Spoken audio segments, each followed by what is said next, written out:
चर्चा कर रहे थे नयों के सामान्य स्वरूप के संबंध में। सामान्य स्वरूप पूरा हो गया, नए ज्ञान की आवश्यकता हो गई, नयों की प्रामाणिकता हो गई, मूल नए कितने ये प्रकरण चल रहा था और इस प्रकरण में बहुत सारे मूल नए आप लोगों को बताए जा चुके हैं। माने काफ़ी चर्चा हमने मूल नयों के संबंध में कर ली है, जिसमें मूल की चर्चा तो नहीं हुई, नयों के भेद प्रभेदों की चर्चा विस्तार से हुई। कितने कितने प्रकार के नए हो सकते हैं, नए एक प्रकार का, दो प्रकार का, तीन प्रकार के, 7 प्रकार के, 47 प्रकार के, संख्यात असंख्यात और अनंत प्रकार के। तो इतने प्रकार से नयों का बंटवारा और विभाजन हो सकता है। इनमें एक कैसे संभव है? श्रुति ज्ञान की अपेक्षा सामान्य। 2 ज्ञानात्मक वचनात्मक। सबसे पहला जवाब आना चाहिए ज्ञानात्मक वचनात्मक, क्योंकि नए ज्ञानात्मक भी होते हैं और वचनात्मक भी होते हैं। ये बिंदु आप लोगों ने याद किया है, 9 नंबर का पॉइंट था ये, है ना। और 3 की यदि बात करें तो ज्ञान में शब्द में, और 4 नहीं है, 5 6 7 सप्त नहीं, ठीक है। 47 कहाँ है? प्रवचन सार परिशिष्ट में। 47 से ज़्यादा यदि बढ़ेंगे तो संख्यात, असंख्यात और अनंत। संख्यात की अपेक्षा से वचनों की अपेक्षा से संख्यात। इसके लिए गोमट सार और सम्मति तर्क की गाथा की एक लाइन प्रस्तुत की थी, ज्यावरिया वैणवाह तावरिया चेव होती नयवादा। जितने वचन विकल्प हैं उतने नए हैं, है ना। जितने मुंह उतनी बातें जैसा है। हर बोलने वाले की स्टाइल अलग है, कहने वाले की, प्रतिपालन करने वाले की, वही नए लागू हो जाएगा वहाँ। वक्त और अभिप्रायों नए है। इस दृष्टि से यदि हम बात करेंगे तो नए संख्यात प्रकार के हो जाएंगे, क्योंकि शब्द ही संख्यात हैं, शब्द ही लिमिटेड हैं। इसी कारण से तो एक नाम वाले कई विद्यार्थी सामने दिख जाते हैं। एक ही नाम वाले शब्द कहाँ से लाओगे, नाम कहाँ से लाओगे? बहुत सारे लोग बार बार में इस तरह की बात, नया नाम बताओ, नया नाम बताओ। कितने फ़ोन आते हैं लोगों के, पंडित जी कोई अच्छा सा नाम बताओ, कोई धार्मिक नाम, कोई नया नाम बता दो। कितने नाम बताते हैं पर नहीं, ये तो सुना हुआ है, ये तो सुना हुआ है, ये तो सुना हुआ है, ये तो उनका था, ये तो उनका था। और कोई नया जो किसी का नहीं, रावण रख लो।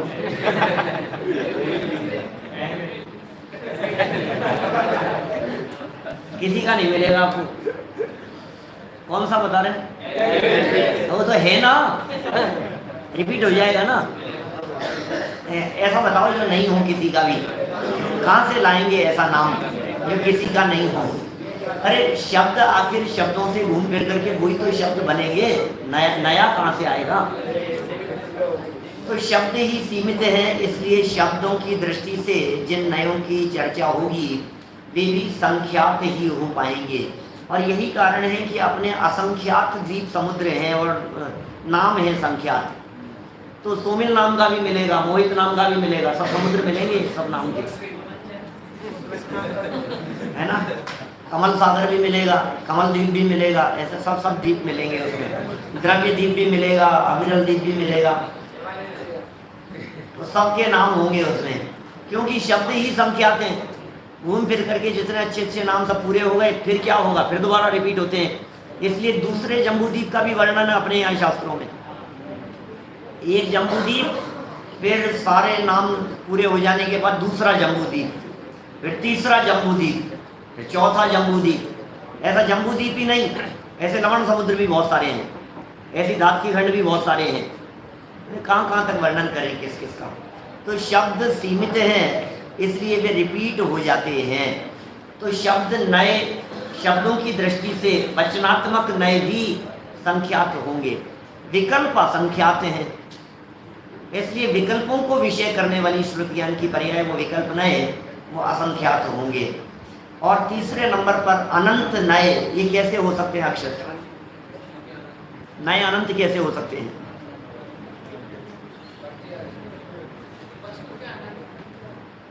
अनंत गुण है तो मालूम है हमारे, लेकिन अनंत गुण का क्या करें? अनंत गुण है वो तो बात ठीक है, लेकिन अनंत गुण भी है, अनंत धर्म भी है, अनंत शक्तियां भी हैं, तो होंगी कि नहीं? वो जो गुण धर्म शक्तियां हैं, एक नए एक धर्म को विषय बनाता है।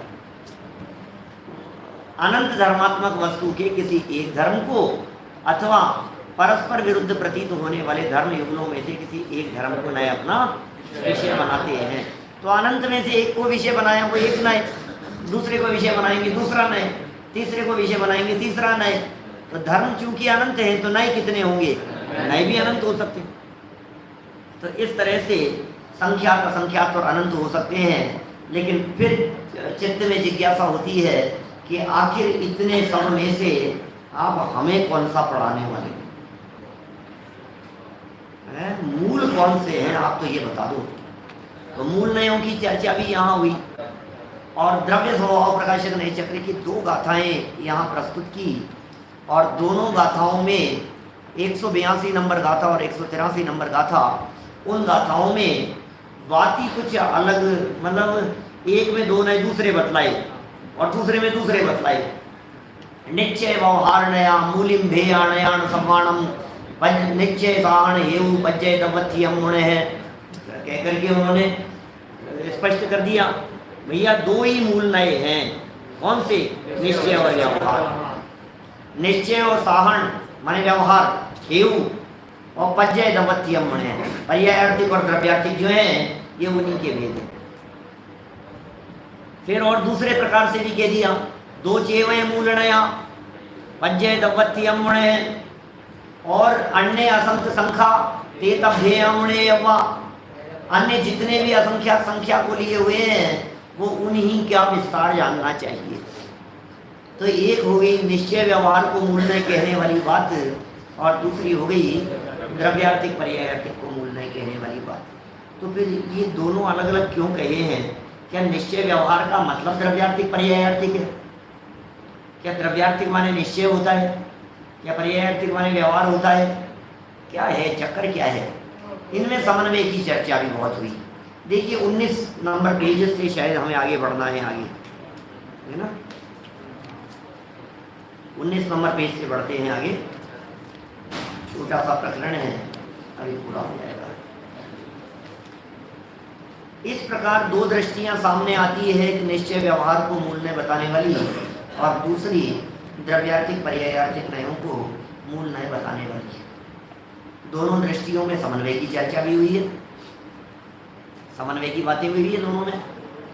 पंचाध्यायीकार ने व्यवहार और पर्यायार्थिक नय को कथनचित एक बताते हुए कहा है, पर्यायार्थिक नय इति यदि वा व्यवहार एव नामेति एकार्थो यस्मादि सर्वोप्युपचार मात्र स्यात्। पर्यायार्थिक कहो या व्यवहार नय, इन दोनों का एक ही अर्थ है, क्योंकि इस नय के विषय में जितना भी व्यवहार होता है वह उपचार मात्र ही है। माने पर्यायार्थिक नय के संबंध में जितना भी उपचार होगा वो सब व्यवहार ही तो है, इसलिए पर्यायार्थिक को व्यवहार कह सकते हैं। इससे ये बात स्पष्ट होती है कि पर्यायार्थिक को व्यवहार कह दिया तो द्रव्यार्थिक निश्चय हो जाएगा। ठीक है ना। नय चक्र की गाथा 182 का दूसरे प्रकार से किया गया अर्थ, उक्त अर्थ भी दोनों में समन्वय का ही प्रयास लगता है। किस प्रकार से किया गया है दोनों समन्वय का अर्थ? कि यद्यपि निश्चय नय को द्रव्यार्थिक एवं व्यवहार नय को पर्यायाश्रित बताकर दोनों प्रकार के मूल नयों में समन्वय का प्रयास किया गया है, तथापि यह निश्चित रूप से कहा जा सकता है कि निश्चय व्यवहार द्रव्यार्थिक पर्यायार्थिक के पर्यायवाची नहीं है। माने पर्यायवाची तो नहीं है, कुछ भी कह दो आप, निकट जरूर हो सकते हैं। द्रव्यार्थिक निश्चय के निकट हो सकता है, पर्यायार्थिक व्यवहार या व्यवहार पर्यायार्थिक के निकट हो सकता है, लेकिन पर्यायवाची तो नहीं कहा जा सकता है। नय चक्र की गाथा 182 में निश्चय व्यवहार को सर्वनयों का मूल बताने के तत्काल बाद, नय चक्र की गाथा 182 में निश्चय व्यवहार को सर्वनयों का मूल नय बताने के तत्काल बाद गाथा 183 में द्रव्यार्थिक पर्यायार्थिक को मूल ने बताने से ऐसा लगता है कि ग्रंथकार कुछ विशेष बात कहना चाहते हैं। यदि वे निश्चय व्यवहार और द्रव्यार्थिक पर्यायार्थिक को पर्यायवाची मानते होते तो फिर उन्हें अगली ही गाथा में मूल नयों के रूप में उनका पृथक उल्लेख करने की क्या आवश्यकता है। ये पर्यायवाची मानते होते तो ऐसा क्यों लिखते हो? आप जब पर्यायवाची बात होती है तो फिर वो रिपीट नहीं की जाती है। और साहित्यकार जो होते हैं, ग्रंथकार होते हैं, वो तो कम से कम शब्दों में ज़्यादा से ज़्यादा कहना चाहते हैं। ये तो सबने सुनी है बात कि एक अक्षर भी यदि कम होता है तो उन्हें ऐसी आनंद की अनुभूति होती है जैसे पुत्र रत्न की प्राप्ति हुई हो। एक एक अक्षर को वे कम करना चाहते हैं अपने वचनों में से, अपने लेखन में से, क्योंकि एक एक अक्षर लिखना बहुत भारी काम हुआ करता था उस जमाने में जब ताड़पत्रों के ऊपर लिखा करते थे। तो इस संदर्भ में गाथा 182 की दूसरी पंक्ति महत्वपूर्ण है, 182 वाली गाथा की, उस पर ध्यान दिया जाना चाहिए। उसमें वे द्रव्यार्थिक पर्यायार्थिक को निश्चय व्यवहार का हेतु कहते हैं। यहाँ साधन शब्द का अर्थ व्यवहार किया जा रहा है जो कि अनुचित नहीं है। देखिए क्या बात कहना चाहते हैं। 182 नंबर की गाथा जो पहले वाली गाथा थी, निश्चय व्यवहार नया मूलिम भेयाण सवाणम वाली जो गाथा थी, इसके सेकंड लाइन में क्या कहा? निश्चय सहाण हेऊ पज्जय दमत्यम है। निश्चय सहाण हेऊ, हेतु कहा उन्हें, पज्जय दमत्यम, पर्यायार्थिक और द्रव्यार्थिक नय ये निश्चय व्यवहार के हेतु हैं। पर्यायार्थिक और द्रव्यार्थिक, द्रव्यार्थिक और पर्यायार्थिक नय ये दोनों नए निश्चय व्यवहार के हेतु हैं। इसका मतलब निश्चय व्यवहार नय ये द्रव्यार्थिक पर्यायार्थिक की विषयभूत वस्तु में ही लागू होंगे। अंतर कर सकते हैं क्या? मैंने पिछली कक्षा में आप लोगों को कहा था इनमें अंतर देखने के लिए। देखिए क्या आपने कुछ अंतर निकाले क्या? द्रव्यार्थिक पर्यायार्थिक और निश्चय व्यवहार, द्रव्य पर्याय से संबंध है द्रव्यार्थिक पर्यायार्थिक का, निश्चय व्यवहार का संबंध द्रव्य पर्याय से तो नहीं है। पर्याय भी निश्चय हो सकती है और द्रव्य भी व्यवहार हो सकता है। तो द्रव्यार्थिक पर्यायार्थिक शब्द से ही स्पष्ट है द्रव्य पर्याय से संबंध रखने वाला है, जबकि निश्चय व्यवहार का द्रव्य पर्याय से कोई संबंध नहीं है। द्रव्यार्थिक पर्यायार्थिक ये दोनों ही मिलकर प्रमाण का विषय बन जाता है, क्योंकि प्रमाण द्रव्य पर्यायात्मक वस्तु को विषय करता है, तो दोनों मिलकर के प्रमाण हो गया, ठीक है। जबकि निश्चय व्यवहार ये दोनों का विषय मिलकर के प्रमाण का विषय नहीं बनेगा। द्रव्यार्थिक पर्यायार्थिक इनका संबंध वस्तु स्वरूप से है, फैक्ट बात को कहते हैं, जबकि व्यवहार नए उपचरित बात भी कह देता है, लगावटी मिलावटी भी कह देता है। ये मेरे भाई है, ये मेरा ही परिवार है, ये मेरे ही कपड़े हैं, ये ऐसा जो बोल देता है ऐसा द्रव्यार्थिक पर्यायार्थिक तो नहीं करेगा, वो तो द्रव्य पर्याय की बात करेगा। द्रव्यार्थिक पर्यायार्थिक नए ये वस्तु की मर्यादा के भीतर लागू होते हैं, जबकि निश्चय व्यवहार ने ये मर्यादा का उल्लंघन भी कर देते हैं,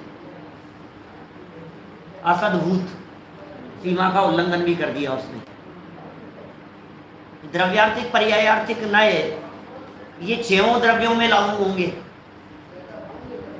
क्योंकि द्रव्य पर्याय छहों द्रव्यों में, जबकि निश्चय व्यवहार मुख्य रूप से आत्मा पर लागू होते हैं। द्रव्यार्थिक पर्यायार्थिक क्योंकि 6 द्रव्य पे लागू होते हैं, इसलिए आगम शैली में कहे गए हैं। निश्चय व्यवहार आत्मा की मुख्यता से है, इसलिए आध्यात्म शैली के नए हो गए। निश्चय व्यवहार के 4 भेद हैं दोनों के ही, जबकि द्रव्यार्थिक और पर्यायार्थिक के कितने कितने हैं?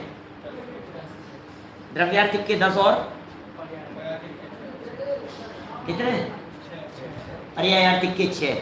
द्रव्यार्थिक के 10 और पर्यायार्थिक के 6 भेद हैं। तो बहुत अंतर निकाले जा सकते हैं इस तरह से। हमारे समझ लीजिए आप, निश्चय व्यवहार में आगे चल करके आएगी चर्चा, प्रतिपाद्य प्रतिपादक संबंध है। समय सार में कहाँ तक पहुँच गए आप लोग? पहली बात है चलते। तो समय सार में भी आएगी, 11वीं गाथा के अंदर विस्तार से चर्चा करेंगे, 8वीं से चर्चा करेंगे विस्तार से, फिर भाई साहब भी समझाते रहेंगे। प्रतिपाद्य प्रतिपादक संबंध है निश्चय व्यवहार में, और निषेधक निषेध के संबंध भी है, जबकि द्रव्यार्थिक पर्यायार्थिक में प्रतिपाद्य प्रतिपादक जैसा कोई संबंध नहीं है। इन दोनों में निषेध निषेधक संबंध है, द्रव्यार्थिक पर्यायार्थिक में निषेधक निषेध ऐसा कोई संबंध नहीं है। तो बहुत सारे अंतर निकाले जा सकते हैं द्रव्यार्थिक पर्यायार्थिक में।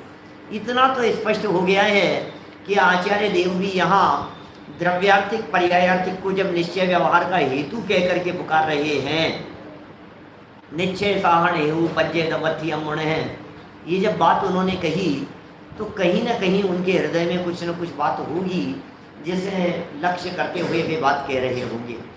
अब हेतु क्यों कहा जाता है, ये एक अच्छा विचार हो सकता है, इसके ऊपर चिंतन हो सकता है कि आखिर द्रव्यार्थिक पर्यायार्थिक को निश्चय व्यवहार का हेतु क्यों कहा गया।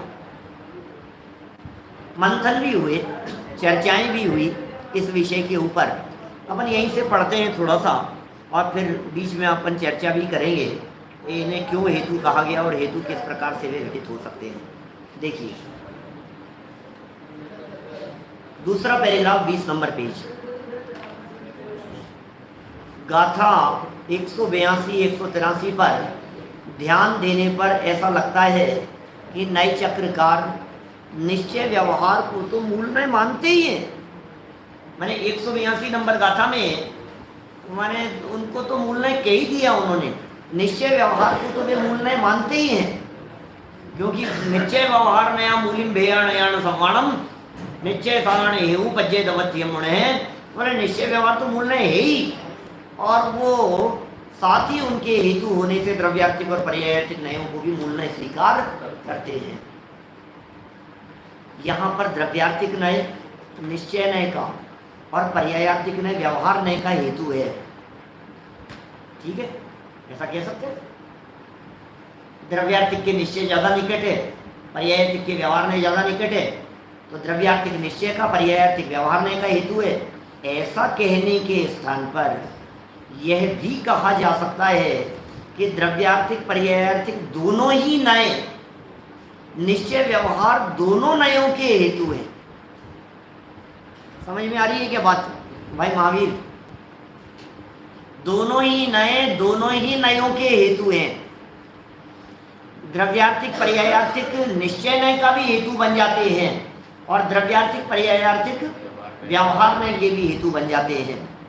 जिनागम में समागत अनेक प्रयोगों से हमारी बात सहज सिद्ध होती है, क्योंकि द्रव्यार्थिक नय के अनेक भेदों को अध्यात्म में व्यवहार कहा जाता है। द्रव्यार्थिक नय के भेद हैं, उन्हें व्यवहार कहा जाता है। द्रव्यार्थिक नय के ऐसे कौन से भेद होंगे जिन्हें व्यवहार कहा जाएगा? कर्म उपाधि सापेक्ष, जैसे कर्म की सापेक्षता से कथन कर रहे हैं, द्रव्यार्थिक नय का भेद है। अब अध्यात्म की दृष्टि से देखोगे तो देखेंगे व्यवहार है, तो द्रव्यार्थिक नय के अनेक भेदों को व्यवहार कहा जाता है। और भी यदि दूसरे एंगल से देखना हो तो हम ऐसा भी कह सकते हैं कि शुद्ध द्रव्यार्थिक नय वो निश्चय का हेतु बन जाता है, अशुद्ध द्रव्यार्थिक नय की बात करोगे व्यवहार नय का हेतु बन जाएगा। तो द्रव्यार्थिक नय से निश्चय और व्यवहार दोनों ही प्रकार की बातें निकल गई, दोनों के हेतु हो गए। तथा पर्यायार्थिक नय के अनेक भेदों का कहीं कहीं निश्चय के रूप में भी कथन मिल जाएगा। अब पर्यायार्थिक नय के भेदों को देखो तो उनमें तलाशेंगे आप तो कहेंगे नहीं ये तो सही है बात, वो निश्चय के रूप में भी उनका प्रयोग हो जाएगा। नित्य नय है, नित्य पर्यायार्थिक नय, अनादि नित्य, सादि नित्य पर्यायार्थिक नय, तो कह दूंगी तो फैक्ट है, ऐसी पर्याय है, निश्चय भी कह सकते हैं उन्हें। तो पर्यायार्थिक नय के भेदों में भी निश्चय व्यवहार लागू हो गया, द्रव्यार्थिक नय के भेद प्रभेदों में भी निश्चय व्यवहार लागू हो गया। और द्रव्यार्थ देखिए हेतु कहा ना, इनको ध्यान देना, द्रव्यार्थिक पर्यायार्थिक को निश्चय व्यवहार का हेतु कह रहे हैं, तो ऐसा कह सकते हैं हम द्रव्यार्थिक पर्यायार्थिक के बेस पर ही निश्चय व्यवहार काम करते हैं। द्रव्यार्थिक पर्यायार्थिक की स्टेज पर ही निश्चय व्यवहार नृत्य करते हैं। नए द्रव्यार्थिक पर्यायार्थिक बेस है, अरे द्रव्य पर्यायात्मक वस्तु नहीं होगी तो निश्चय व्यवहार प्रतिपादन किसका करेगा? वस्तु तो चाहिए, घटना परिस्थिति तो चाहिए, पदार्थ कोई तो बतलाएंगे निश्चय व्यवहार, और पदार्थ तो द्रव्यात्मक पर्यायात्मक का विषय है। द्रव्य पर्यायात्मक वस्तु, तो द्रव्य पर्यायात्मक वस्तु सिद्ध होगी तो फिर उसमें निश्चय व्यवहार में लागू हो जाएंगे। जैसे द्रव्यार्थिक में निश्चय व्यवहार लगाए हैं, इस तरह पर्यायार्थिक में भी लगाए जा सकते हैं और सूक्ष्मता में जा सकते हैं अपन।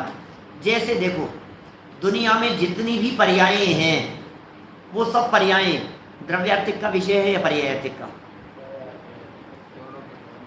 जितनी भी पर्यायें पर्यायें तो पर्यायार्थिक का ही विषय है। दुनिया में जितनी भी पर्यायें हैं वो सब पर्यायार्थिक का विषय है। अब उन पर्यायों में कुछ पर्यायें तो है फैक्ट, यथार्थ, वस्तु स्थिति को बतलाने वाली, और कुछ पर्यायें ऐसी हैं जो कथन मात्र के लिए। जैसे देखो, मैं एक मोटा मोटा एग्जांपल देता हूं आपको। शुभ भाव, पुण्य परिणाम द्रव्यार्थिक पर्यायार्थिक में से किधर जाएंगे? पर्याय ही है। शुभ भाव द्रव्य तो है नहीं, है ना, अनंत गुणात्मक भी नहीं है, वस्तु भी नहीं है, तो पर्याय ही है शुभ भाव। तो अब ये शुभ भाव चूंकि है तो पर्याय, इसलिए पर्यायार्थिक नय का विषय है। तो पर्यायार्थिक नय की विषयभूत वस्तु इस शुभ भाव में निश्चय व्यवहार लगाओ। बोलो कौन करेगा बुद्धि का प्रयोग? पर्यायार्थिक नय की विषयभूत वस्तु हो गई पर्याय, शुभ भाव। शुभ भाव में निश्चय व्यवहार लगाने हैं अपने को। यद्यपि अभी आप लोगों ने निश्चय व्यवहार पढ़े नहीं है, लेकिन इतना तो सब जानते ही हैं। आपने तत्वज्ञान पाठमाला में भी पढ़े हैं, प्रवचनों में पढ़े हैं, सुनते हैं निश्चय व्यवहार के बारे में। बोलो संदेश। शुभ भाव को व्यवहार से धर्म का है और निश्चय से धर्म नहीं। बोलो, शुभ भाव धर्म है कि नहीं है? निश्चय व्यवहार लग गया इसके अंदर। जब उन शुभ भावों का यथार्थ निरूपण किया मुक्तेश, जब यथार्थ निरूपण किया हमने शुभ भावों का, तो क्या कहेंगे शुभ भाव के बारे में? बंधन का कारण है, भले पुण्य बंधन का कारण होगा, तो ये यथार्थ निरूपण निश्चय का कथन है। निश्चय से देखो तो बंधन का कारण है, और व्यवहार से देखो तो भक्ति मुक्ति दातार जो भी सो जिन राजवर कर दिया। भक्ति मुक्ति का कारण है ऐसा कह देंगे। अब ये भक्ति को मुक्ति का कारण कह देना, मोक्ष का कारण कह देना, बोले सच है कि झूठ है? व्यवहार है, झूठ तो नहीं है, व्यवहार है। जनागम में कथन किए इस तरह के, झूठ तो कैसे कहेंगे आप उसे? हाँ, निश्चय की अपेक्षा से व्यवहार को झूठ कह दिया जाता है। व्यवहार अभूतत्व, अभूतार्थ है वो। चलिए, इस तरह से ये दोनों बातें यहाँ लागू हो जाती है। वस्तुतः ये दो प्रकार की कथन पद्धतियों के भेद हैं, इन्हें एक दूसरे से मिलाकर देखने की आवश्यकता ही नहीं है। ये वस्तु स्थिति है। मुख्यतः अध्यात्म पद्धति में निश्चय व्यवहार शैली का प्रयोग होता है, और आगम पद्धति में द्रव्यार्थिक पर्यायार्थिक शैली का प्रयोग होता है। मुख्यतः बात कह रहे हैं ये, यद्यपि ये दोनों शैलियाँ भिन्न भिन्न हैं और इनके प्रयोग भी भिन्न भिन्न रूप में होते हैं, तथापि इनके प्रयोगों में के बीच कोई विभाजन रेखा खींचना संभव नहीं है। हम कोई विभाजन नहीं कह सकते कि भाई यहाँ तो आगम वाला ही नहीं लगेगा, यहाँ अध्यात्म वाला ही लगेगा। बहुत प्रयोग ऐसे हैं, जैसे आप जानते हैं परम शुद्ध निश्चय नय, तो परम शुद्ध निश्चय नय को द्रव्यार्थिक के भेदों में देखते हैं तो परम भावग्राही द्रव्यार्थिक नहीं कहते, एक ही बात हो जाती है। विभाजन रेखा खींचना संभव नहीं है, क्योंकि आगम और अध्यात्म व उनके अभ्यासियों में भी ऐसा कोई विभाजन नहीं है। आगम और अध्यात्म के अंदर क्या विभाजन है? बोलो, कौन सा ग्रंथ आगम का और कौन सा अध्यात्म का है? बोलो, क्या कहना है? बोलो बोलो, कुछ भी कह दो। द्रव्य तुम तो कुछ बोल सकते हो, कोई की तरफ मत देखो। बोलो भाई, अविरल ढूंढता कौन सा ग्रंथ है आगम का? षटखंडागम आगम ग्रंथ है, और समय सार अध्यात्म का ग्रंथ है। पता है धवलाकार वीर सेन स्वामी क्या लिखते हैं? वो अध्यात्म लिख रहे हैं अपने ग्रंथ को, अब हम अध्यात्म का निरूपण करते हैं। ऐसा वाक्य है वीरसेन स्वामी का, धवला के टीका लिखते समय, धवला टीका लिखते समय अध्यात्म ग्रंथ का वर्णन करते हैं। धवला अध्यात्म है, चटकंडागम अध्यात्म है, तो अब क्या करोगे, कहा आगम और अध्यात्म। और आप ऐसा बंटवारा कर रहे हो तो क्या समय सार में आगम नहीं है क्या? हमने समय सार को अध्यात्म कह दिया, समय सार आगम नहीं है क्या? समय सार आगम से बाहर है, समय सार भी आगम है। कोई विभाजन रेखा नहीं खींची जा सकती है। ऐसा यदि विभाजन रेखा खींचोगे तो फिर अनेक प्रकार की इस तरह की बातें आएगी जिसको ऐसा लगेगा हमारे को, बगल वाले को देखना बेटा, उसको बताना, ठीक है ना बेटा, बाद में कर लेना। देखो, तो ऐसा कोई विभाजन रेखा खींचना संभव नहीं है दोनों के बीच में। आप ऐसा बंटवारा नहीं कर सकते हो। आगम में और अध्यात्म, तत्वार सूत्र आगम है कि अध्यात्म है? तत्वार सूत्र कैसा है? अध्यात्म। जिसकी जैसी दृष्टि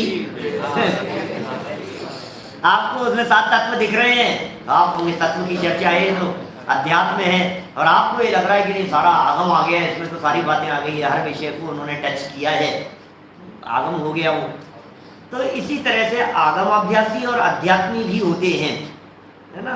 इसी प्रकार अध्यात्मी भी आगम अभ्यास करते हैं, आगम अभ्यासी अध्यात्मी होते हैं, अध्यात्मी आगम अभ्यासी भी होते हैं। तथा ग्रंथों में भी इस प्रकार का कोई पक्का विभाजन नहीं है। आगम ग्रंथों में अध्यात्म की और अध्यात्म ग्रंथों में आगम की चर्चा पाई जाती है। दोनों जगह पर दोनों प्रकार की चर्चाएं मिलेगी आपको। माने आगम और अध्यात्म, इनका आप इस तरह से कोई मोटा मोटा बंटवारा नहीं कर सकते हो।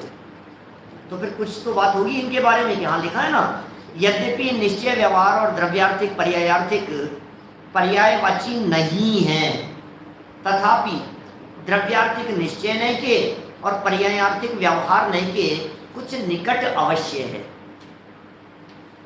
पर्यायवाची तो नहीं है लेकिन निकटता जरूर है। और उस निकटता का आधार क्या है? बस निकटता का आधार उसकी विषय वस्तु ही है। विषय वस्तु की थोड़ी बहुत साम्यता दिखाई देती है निश्चय नहीं की द्रव्यार्थिक के साथ में, पर्यायार्थिक के व्यवहार नहीं के साथ में, इसलिए कुछ निकट अवश्य हैं। उक्त संपूर्ण चर्चा के उपरांत भी ये प्रश्न तो खड़ा ही है कि दो मूल नए कौन हैं, निश्चय व्यवहार या द्रव्यार्थिक पर्यायार्थिक। चलो अनंत में से सिमट करके, असंख्यात और संख्यात में से 47 7 में से सिमट करके हम 2 के 2 जोड़े तक तो आ गए, यहाँ तक तो आ गए ना। मतलब आखिर मूल कौन से हैं, मुख्य कौन से हैं? तो इस जगह तक तो हम पहुंच गए कि भाई या तो निश्चय व्यवहार होंगे या द्रव्यार्थिक पर्यायार्थिक होंगे, इनके अलावा तो नहीं हो सकते। तो देखिए आखिर हैं कौन से, बात तो वहीं खड़ी है।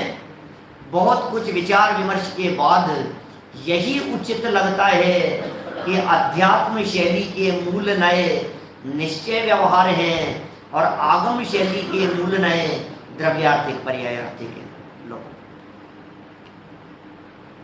एक आगम शैली के मूल नए हो गए, एक अध्यात्म शैली के मूल नए हो गए। तो इस तरह से यदि हमें मूल नयों के रूप में चर्चा करनी होगी तो द्रव्यार्थिक पर्यायार्थिक की भी करेंगे और निश्चय व्यवहार की भी चर्चा करेंगे। समय सार जैसे ग्रंथों में द्रव्यार्थिक पर्यायार्थिक की चर्चा गौण हुई है, नहीं के बराबर है ना। मैंने 13वीं गाथा की टीका में वहाँ उन्होंने द्रव्यार्थिक पर्यायार्थिक परिभाषा उल्लेख हो गया है। बाकी पूरे समय सार ग्रंथ में आपको मुख्य रीति से निश्चय व्यवहार की चर्चा मिलेगी।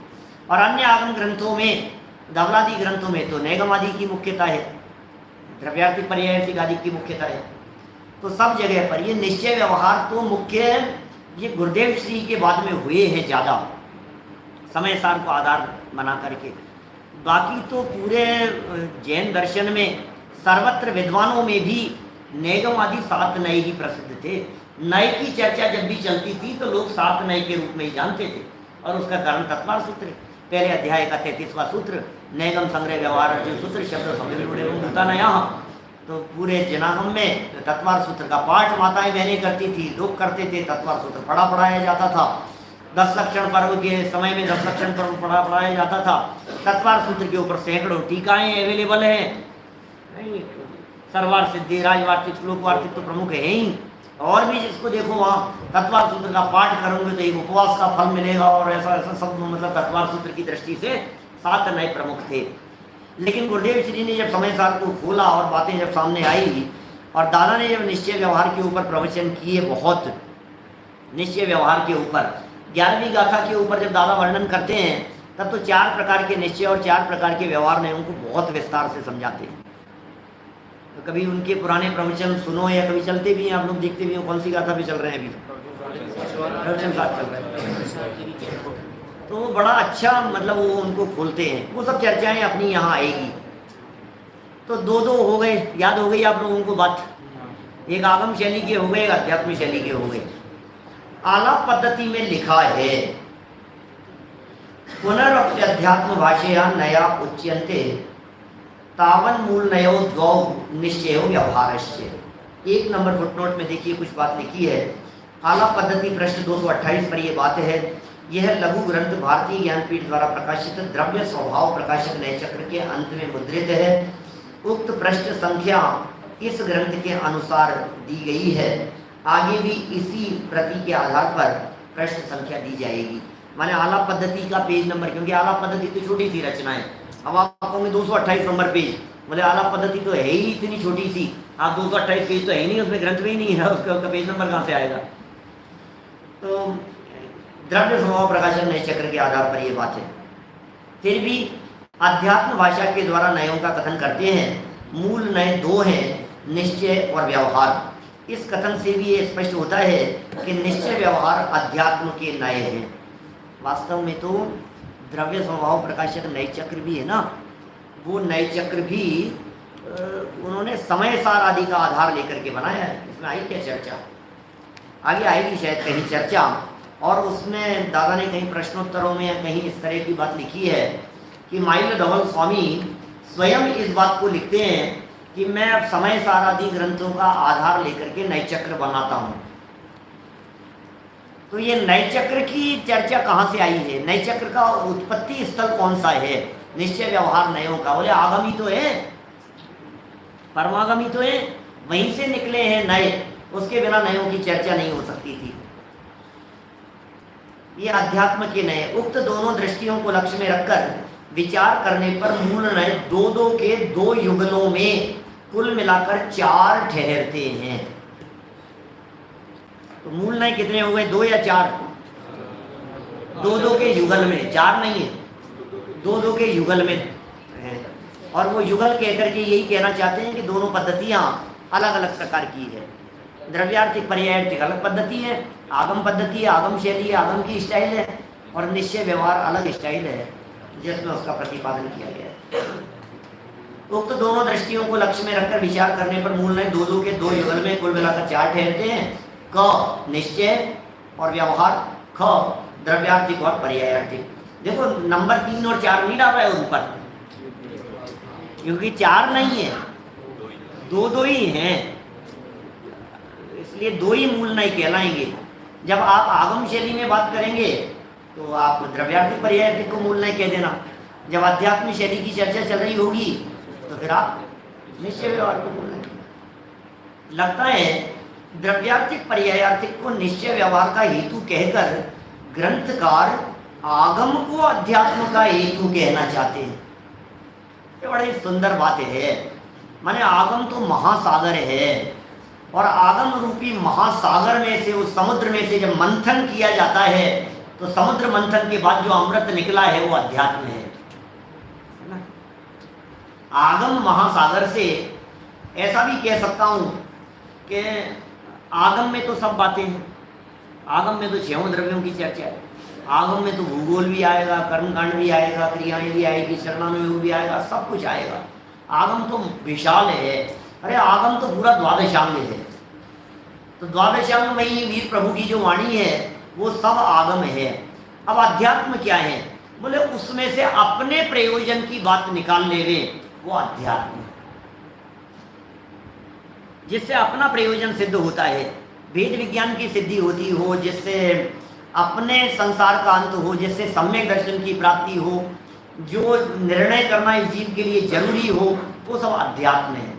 अध्यात्म माने मक्खन, और आगम माने दूध दही,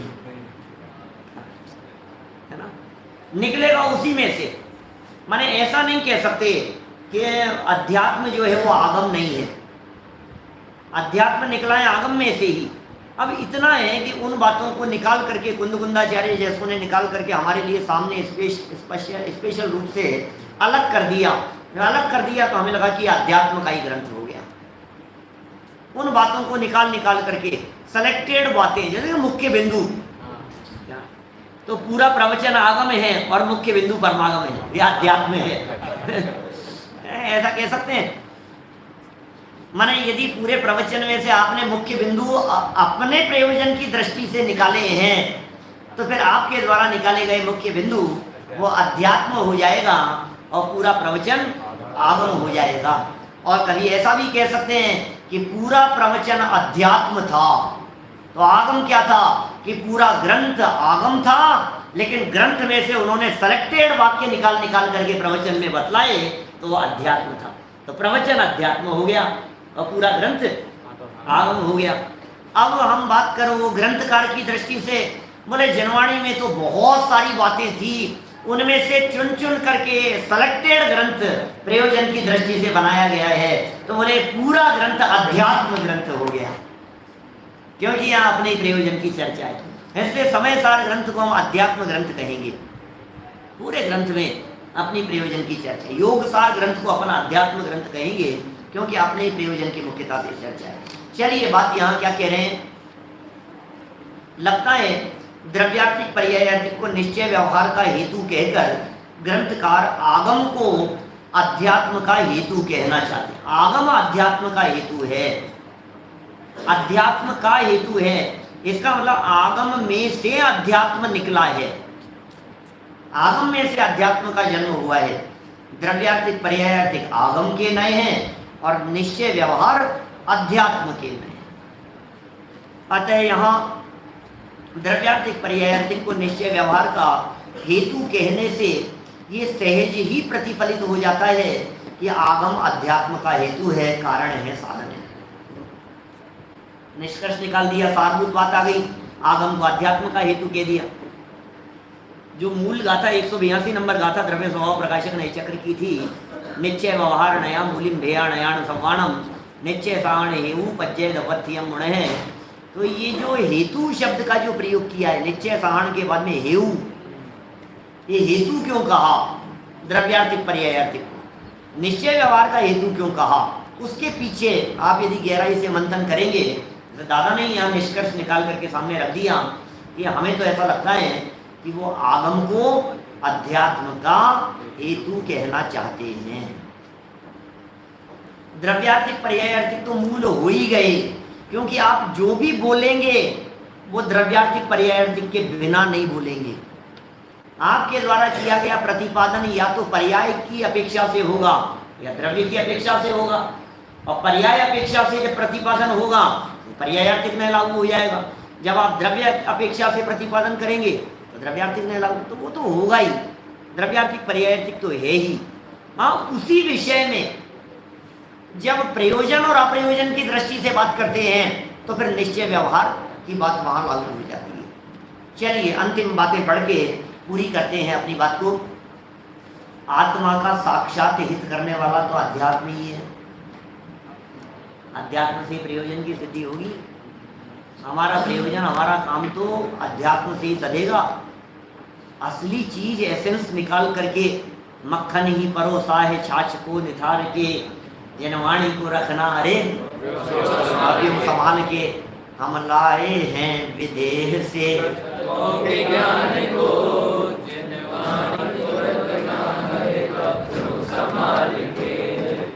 कौन लाया है? कुंदकुंदाचार्य देव लाए विदेह से, वही लाए थे, वही गए थे वहां। समय सारा ग्रंथ साक्षात हित करने वाला अध्यात्म ही है, आगम तो उसका सहकारी कारण है। यही बताना उक्त कथन का उद्देश्य भाषित होता है। जिन्हें डायरेक्ट अपना प्रयोजन सिद्ध करना हो, अध्यात्म की बातें पढ़ें, और जिन्हें अन्य भी जिनका इंफॉर्मेशन प्राप्त करनी हो वे आगम पढ़ें, लेकिन आगम पढ़ते पढ़ते भी दृष्टि प्रयोजन पर ही रखें। निष्कर्ष के रूप में कहा जा सकता है कि मूल नए निश्चय व्यवहार ही हैं लोग। अब निश्चय व्यवहार पर आ गए, क्योंकि प्रयोजन तो अपना इन्हीं से सिद्ध होना है। निश्चय व्यवहार निष्कर्ष रूप में कहा जा सकता है कि मूल नए निश्चय व्यवहार ही हैं। द्रव्यार्थिक पर्यायार्थिक को तो निश्चय व्यवहार के हेतु होने से मूल नए कहा गया है। इसका मतलब द्रव्यार्थिक पर्यायार्थिक को तो हेतु होने से कह दिया है, असली तो निश्चय व्यवहार ही है। और हम लोग निश्चय व्यवहार ही पढ़ने वाले हैं। कल से हमारा यहाँ शिविर प्रारंभ होगा, तो शिविर के इस प्रसंग पर प्रातः है लगभग मैं समझता हूँ 10:30 पौने 11 के आसपास,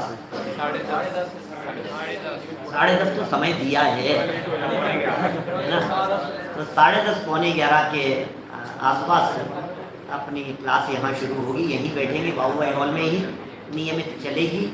तो बराबर आप उपस्थित रहें और अटेंडेंस तो होगी ना। उद्घाटन है तो क्या हो गया, लेट हो जाएगा, जितना भी होगा क्लास तो चलेगी। अपनी क्लास की छुट्टियां मत किया करो यार, क्योंकि अपने पास में पीरियड वैसे ही कम रहते